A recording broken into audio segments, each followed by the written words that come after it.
Les journées du patrimoine, ce sont bien sûr les incontournables, comme ici à Luçon, la cathédrale ou le cloître, mais aussi l'occasion de découvrir de petits trésors ou détails architecturaux qui bien souvent se trouvent juste en bas de chez vous.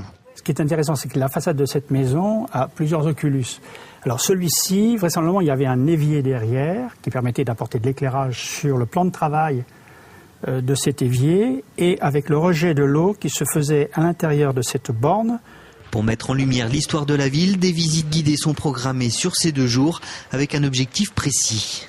C'est également un moyen pour nous de sensibiliser les habitants du quartier au fait qu'ils sont dans toute l'année entourés de maisons de valeur au sens historique bien sûr du terme, et donc de leur parler de ces bâtis qui les entourent. Comme ici dans le quartier du Bourgneuf où se concentre un grand nombre d'habitations anciennes.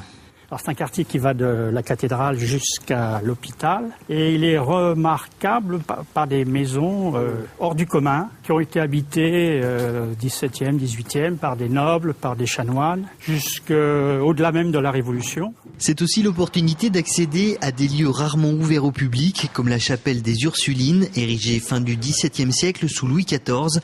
Particularité de ce lieu classé, son plafond en bois peint, avec toute une partie consacrée à la musique.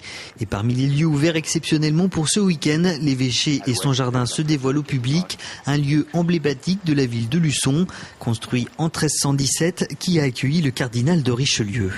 Sauf d'être l'invité de l'évêque ou d'avoir des problèmes à régler avec l'administration diocésaine, ce n'est pas visible toute l'année. Ces lieux ne sont proposés à la visite que dans le cadre des journées du patrimoine. Alors ne cherchez pas trop loin ce qui est peut-être caché à 2 pas de chez vous.